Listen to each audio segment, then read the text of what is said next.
गुरु प्यारी सात संगत जी, आप सभी को प्यार भरी राधा स्वामी जी। संगत जी, आज की यह साखी सुनने के बाद आपके मन में कभी भी गलत विचार नहीं आएंगे और आप अपने मन को काबू करना सीख जाएंगे और जिंदगी से सारे दुख खत्म हो जाएंगे। जब तुम्हारे मन के अंदर से अश्लील और बुरे विचार खत्म होंगे। आज की गौतम बुद्ध की साखी सुनने के बाद आप फिर कभी अश्लील और बुरे विचारों के जाल में नहीं फंसे। सारे बुरे विचार मन से आसानी से निकल जाएंगे। तो चलिए उस अद्भुत साखी की शुरुआत करते हैं। अगर आपके भी मन में अक्सर बुरे विचार आते हैं, गंदे और अश्लील विचार आते हैं, तो आपको ये बहुत साखी जरूर सुननी चाहिए। एक गांव में एक जवान लड़का रहता था। वह बहुत ही परेशान रहता था क्योंकि उसका मन उन्हीं चीजों के बारे में सोचता रहता जिसके बारे में वह नहीं सोचना चाहता था। वह अपनी छोटी छोटी खुशियों के लिए अपने दिन का ज्यादातर समय बर्बाद कर देता और फिर बाद में उसके पश्चाताप करता। लेकिन वह ना चाहते हुए भी अगले दिन फिर उन्हीं आदतों को दोहराता। वह अपने माता पिता का इकलौता बेटा था।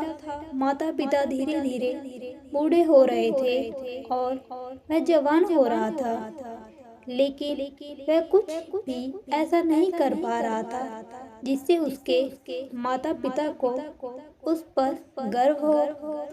वह जानता तो था कि वह अपने समय और जिंदगी के साथ गलत कर रहा है, लेकिन वह बहुत कोशिश करने के बाद भी खुद को बदल नहीं पा रहा था। वह अपनी समस्याओं के बारे में दूसरे बड़े लोगों को बताता और लोगों से तरह तरह के सुझाव देते, लेकिन फिर भी कुछ भी बदलाव नहीं आ रहा था। तब उस लड़के को भी ऐसा लगने लगा था कि उसका बाकी का जीवन ऐसे ही मानसिक बोझ और बुरी आदतों के साथ बीतने वाला है। इसलिए अब वह बहुत ही उदास और परेशान रहने लगा था।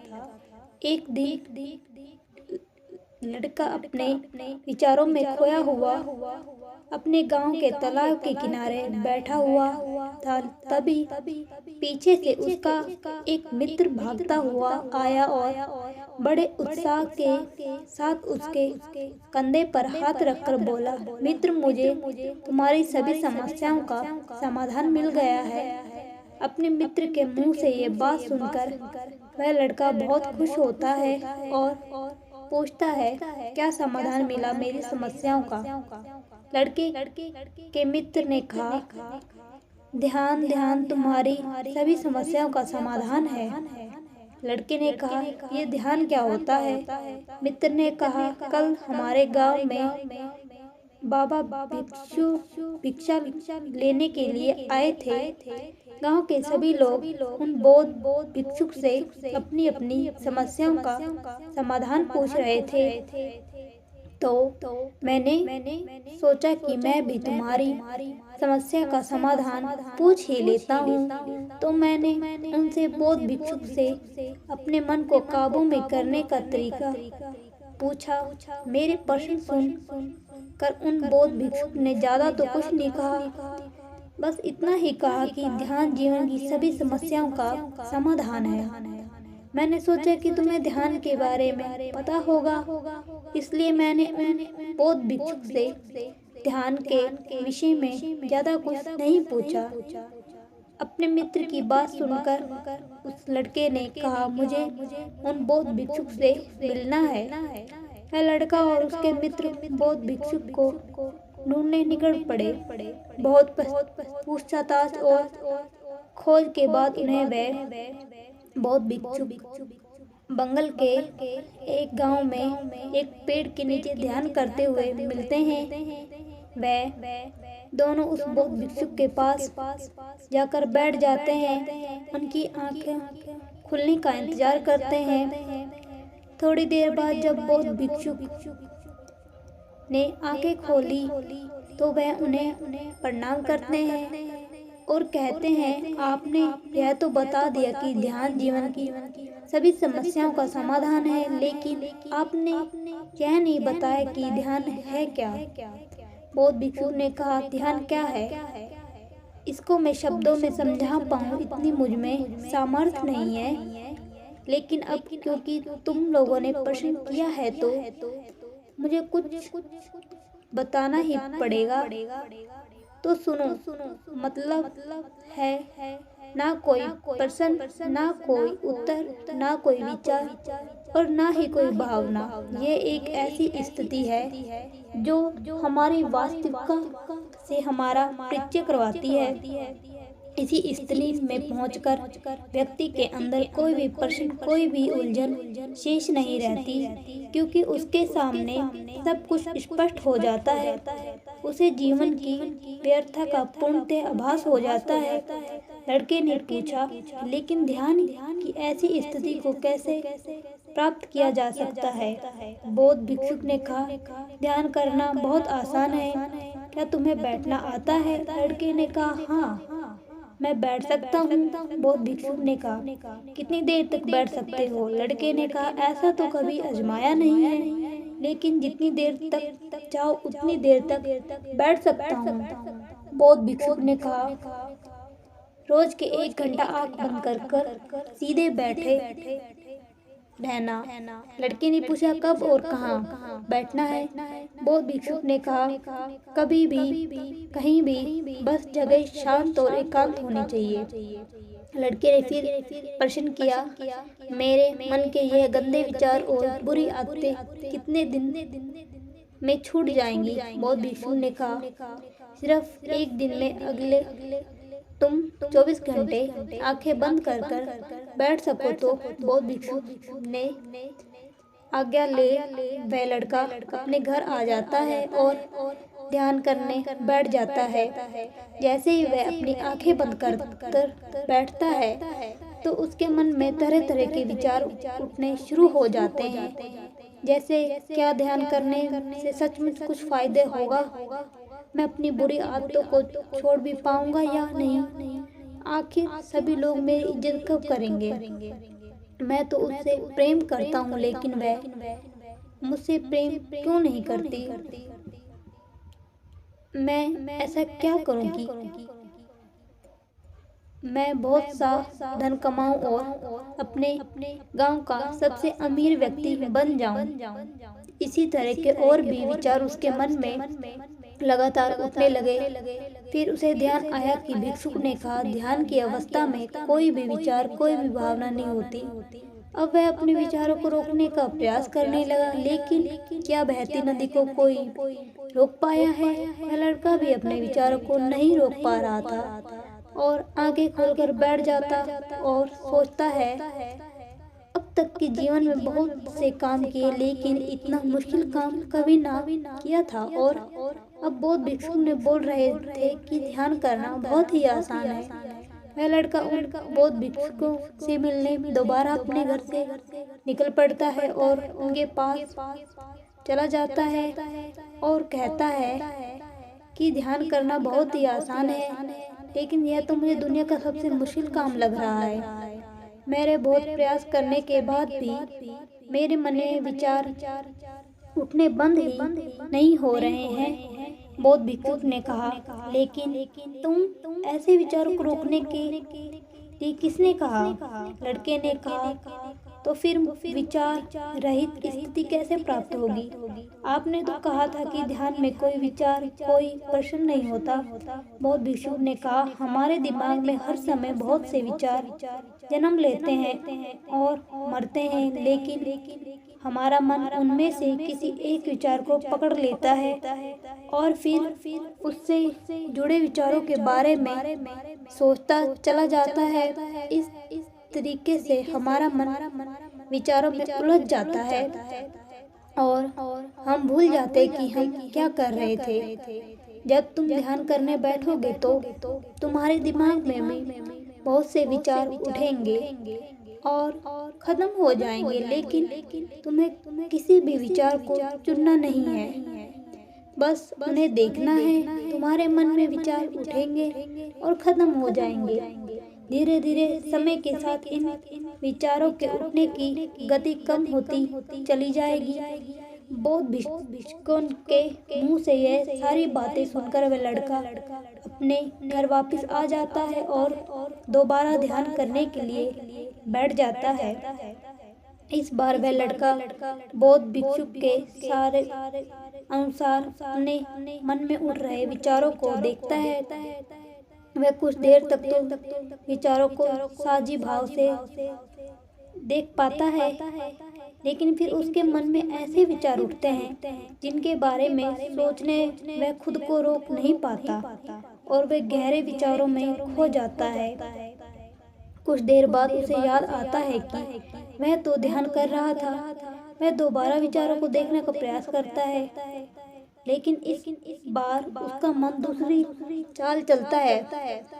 अब उसके मन में अश्लील और विचार उठने लगते हैं। वह लड़का सोचता है कि ध्यान जैसी पवित्र स्थिति में गंदे विचार क्यों उठ रहे हैं। वह अपने मन में उठ रहे गंदे विचारों को रोकने का बहुत प्रयास करता है, लेकिन वह उन्हें रोक नहीं पाता। उसके मन में लगातार बस ऐसे ही विचार उठ रहे थे।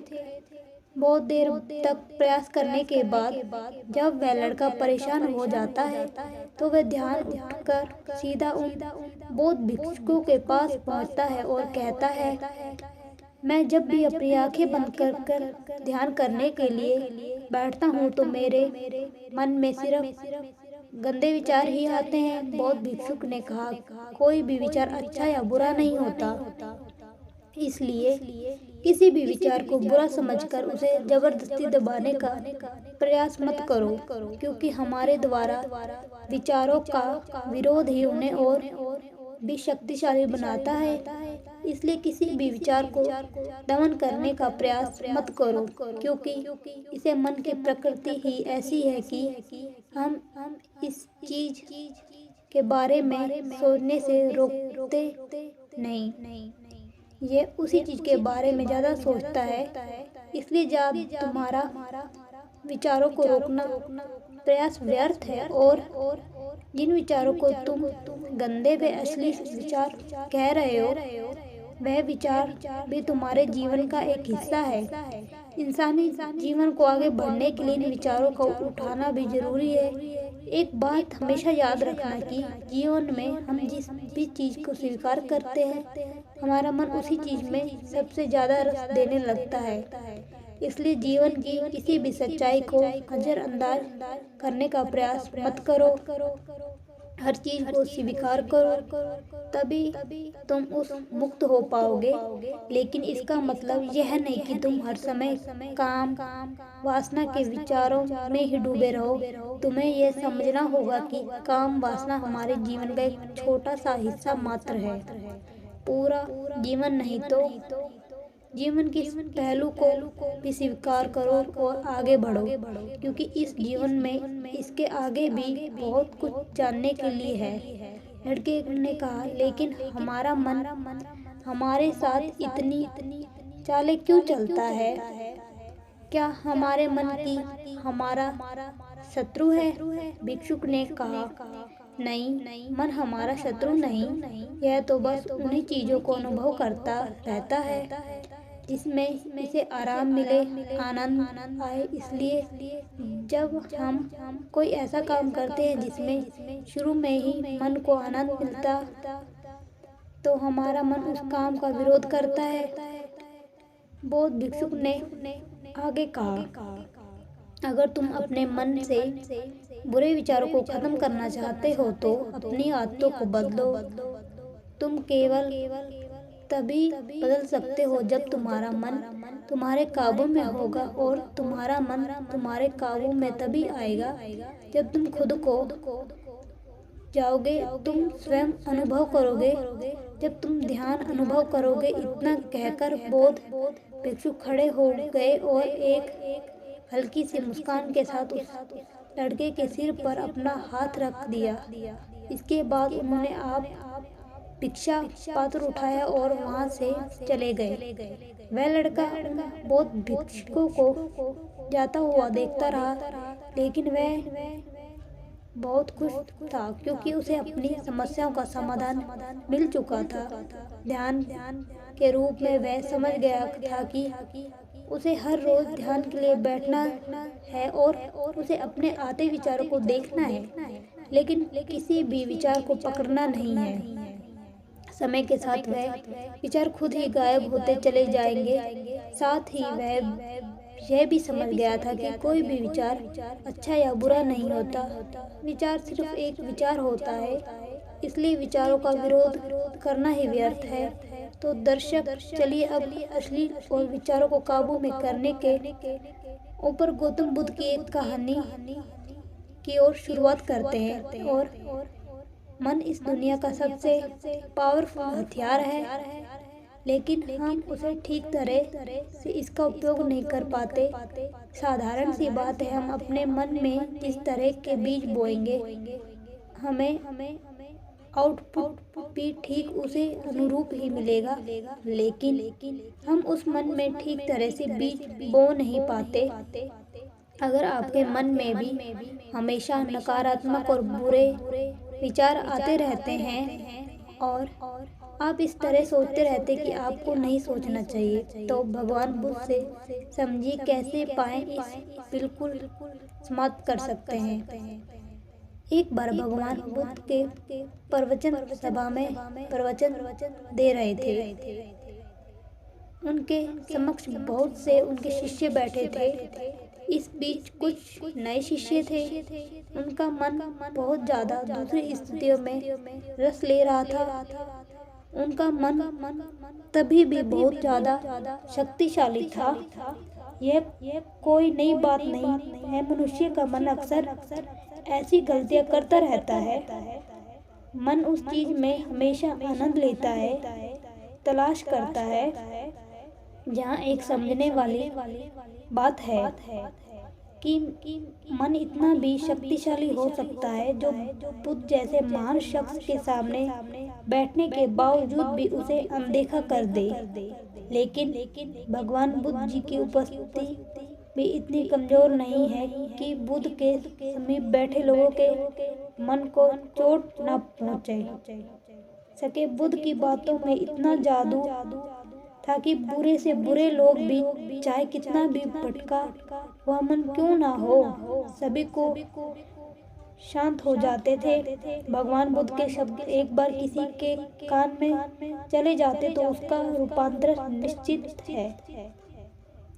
सभा में बैठे उन नए भिक्षुकों का मन प्रयास तो करता था कि उन्हें बुद्ध की उपस्थिति में वर्जित रखना जा सके, परंतु बुद्ध की उपस्थिति ऐसा होने नहीं देती। गौतम बुद्ध बोलते थे, अचानक चुप हो जाते थे। वह सबके मन को इकट्ठा करते थे कि बुद्ध बोलते बोलते अचानक क्यों चुप हो गए। सभी लोगों का मन दूसरी जगह से हटकर बुद्ध के मौन होने में केंद्रित हो जाता।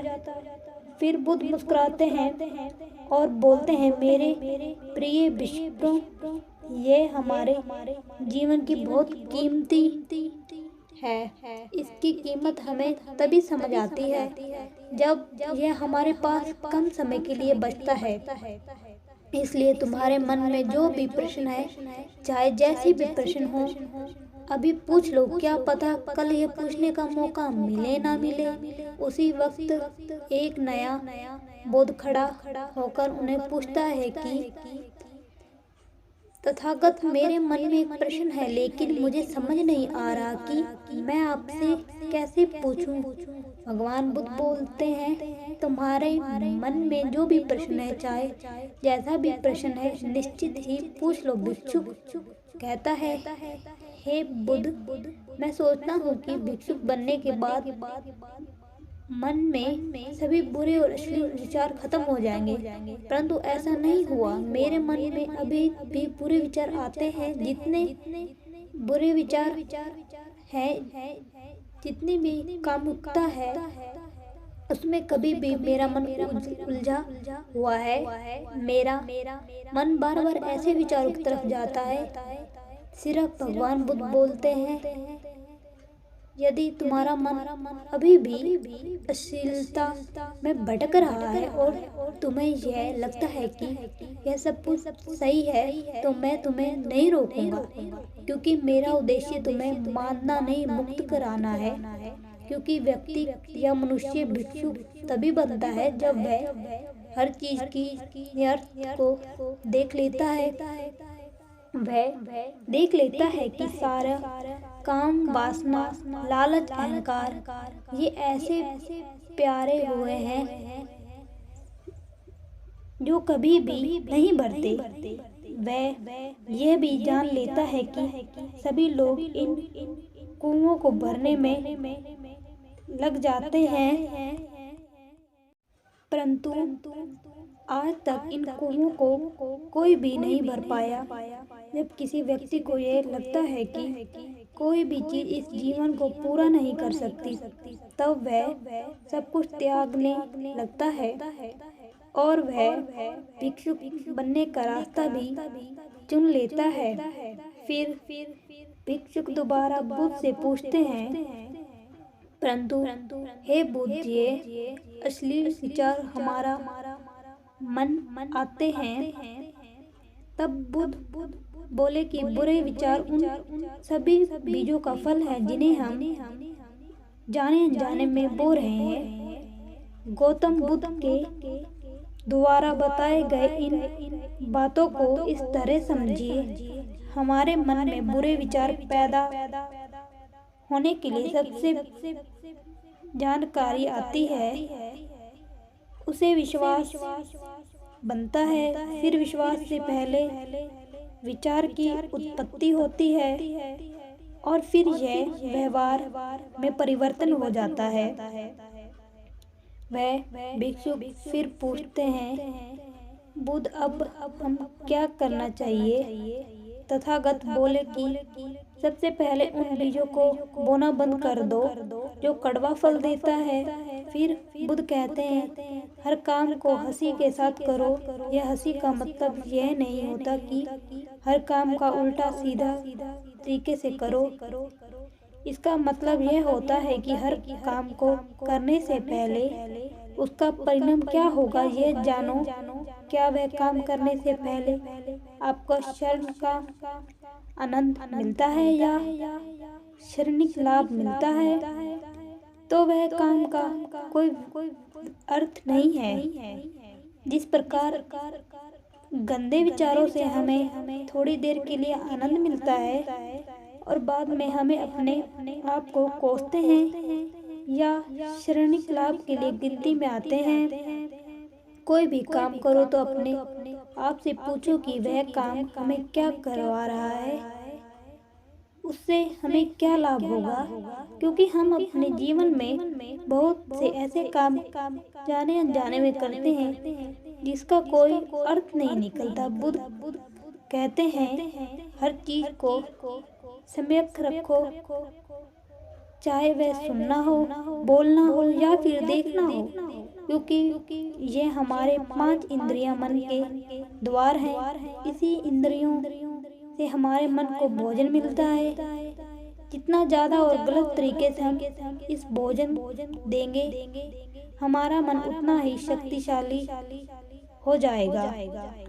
इसलिए जितने भोजन की जरूरत है उतना ही इस मन को देना चाहिए। और इस तरह वह भिक्षुक बुद्ध के बातों से संतुष्ट हो गया कि बातों से वह भिक्षुक ने अपने जीवन को देखने का नजरिया बदल दिया और वह अपने जीवन में बहुत आगे बढ़ता चला गया।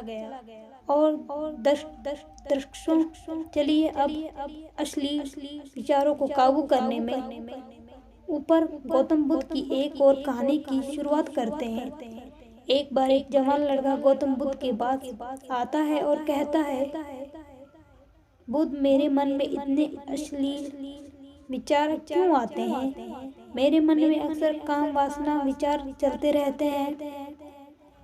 जिनके बारे में सोच सोच कर मैं अपना बहुत सा समय और ऊर्जा बर्बाद कर देता हूँ, जिनकी वजह से मैं शांत नहीं रह पाता और हमेशा ही विपरीत लिंग के प्रति आकर्षित महसूस करता हूँ। बुद्ध ने मुस्कुराते हुए कहा, क्या तुम्हें पता है कि काम वासना होती क्या है?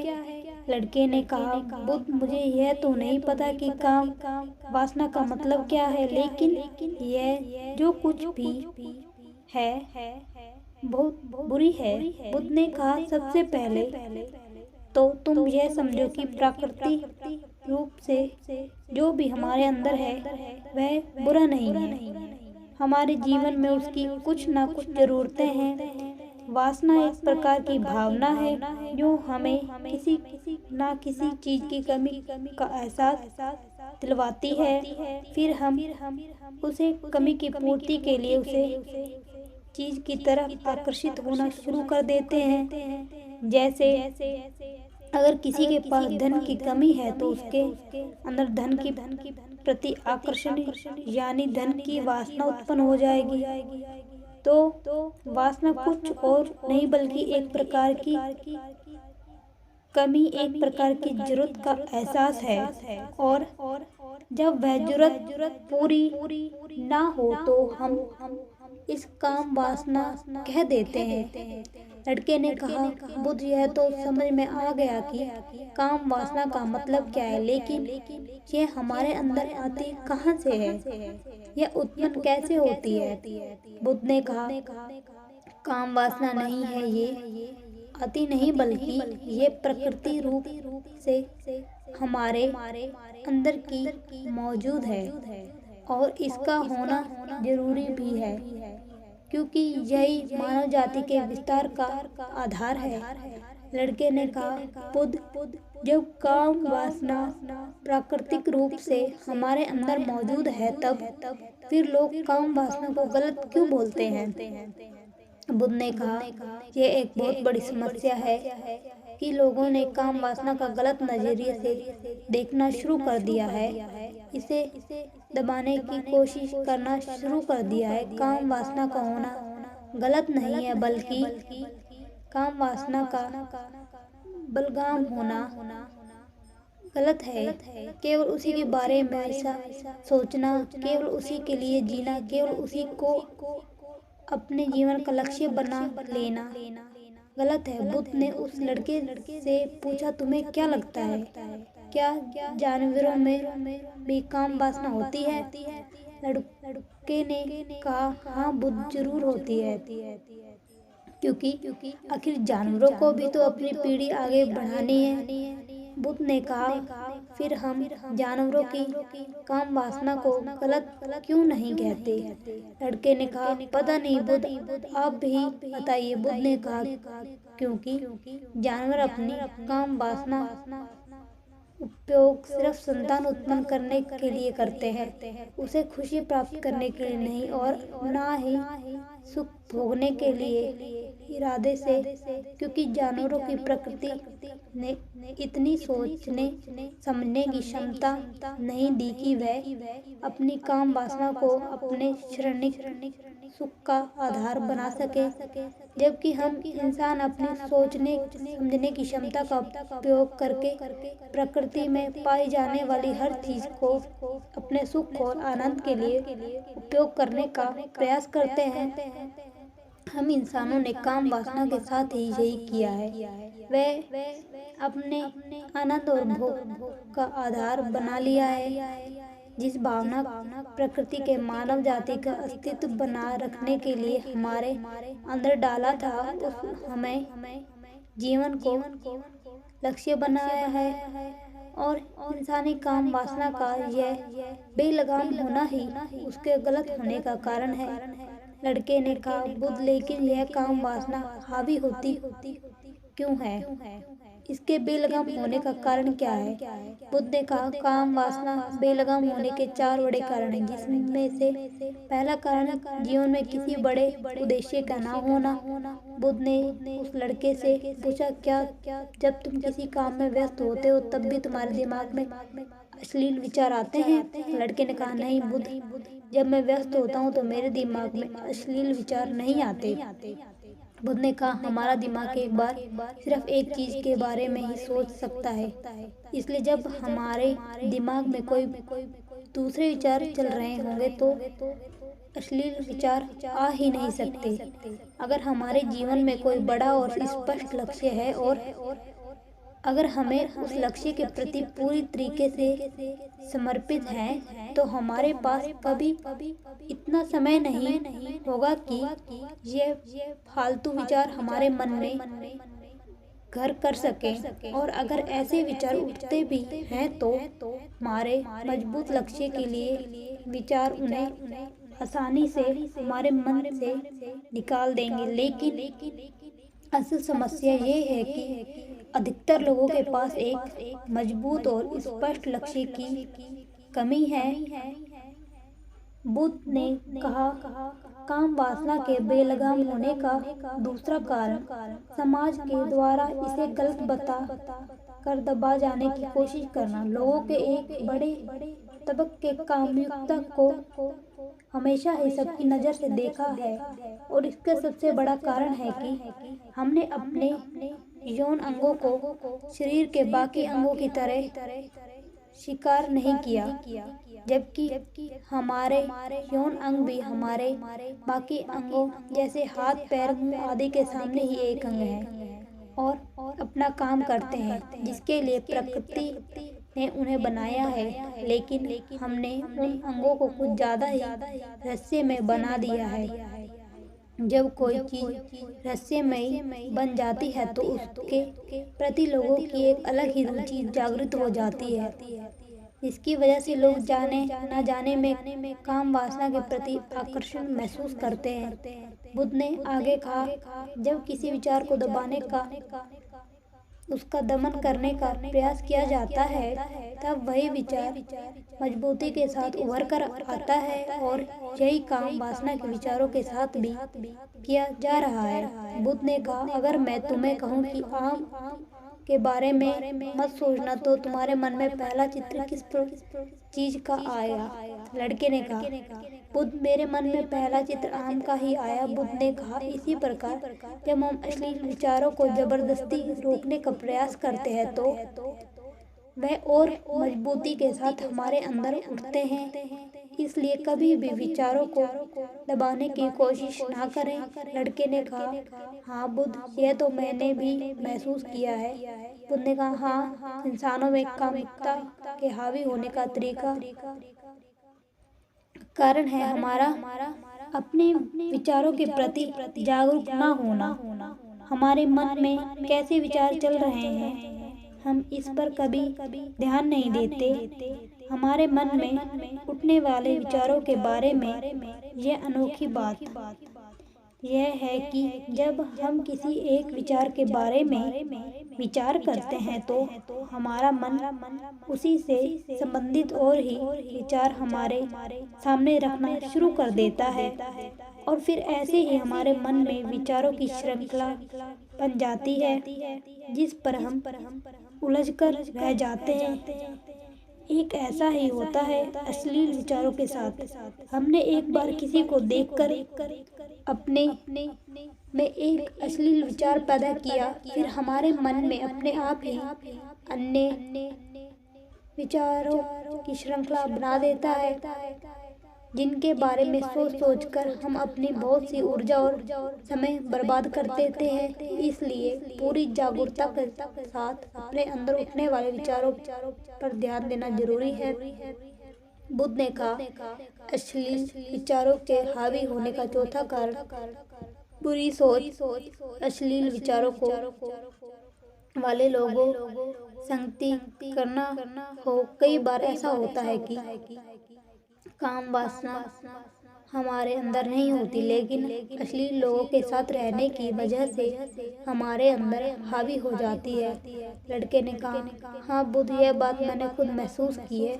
बुद्ध ने कहा, इसलिए बुरे विचार और अश्लील लोगों से दूरी बनाए रखनी चाहिए। लड़के ने कहा, बुद्ध जी, है तो समझ में आ गया कि काम वासना हावी कैसे होती है, लेकिन इसे हावी होने से रोका कैसे जा सकता है। बुद्ध ने कहा कि सबसे पहले तो तुम ये समझो कि काम वासना की ऊर्जा को रोकना नहीं जा सकता, इसे सिर्फ रूपांतरित किया जा सकता है। और इस ऊर्जा को रूपांतरित करने का तो ये तरीके, पहला प्रेम और दूसरा ध्यान। जब हम प्रेम में होते हैं तो हमारे अंदर की कामुकता की ऊर्जा हमारी खुशी और आनंद में परिवर्तित हो जाती है। लेकिन ज़्यादातर लोग शारीरिक आकर्षण को ही प्रेम मानते हैं, जो कि ऊर्जा को व्यर्थ करता है, रूपांतरित नहीं।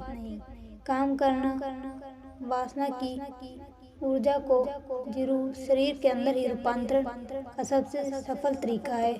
ध्यान के माध्यम से आप अपने अंदर स्थित आनंद के उस केंद्र में स्थापित हो जाते हैं जिसके सामने दुनिया का मोह, भोग, विलास फीका लगने लग जाता है।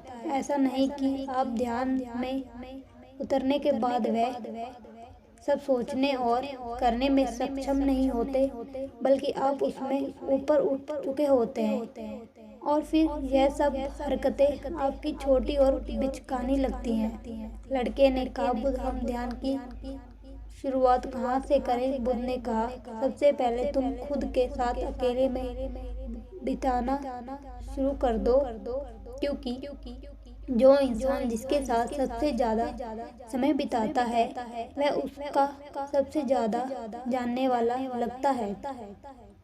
और जब तुम खुद को जानना शुरू कर दोगे तो यह सारे भौतिक सुख तुम्हें छोटे लगने लगेंगे। और फिर एक दिन ऐसा भी आएगा जब तुम्हारे चाहे बिना तुम्हारे दिमाग में किसी भी प्रकार के विचार उठने बंद हो जाएंगे। संगत जी, हमें उम्मीद है कि यह साखी सुनने के बाद आपको बहुत कुछ सीखने को मिलेगा।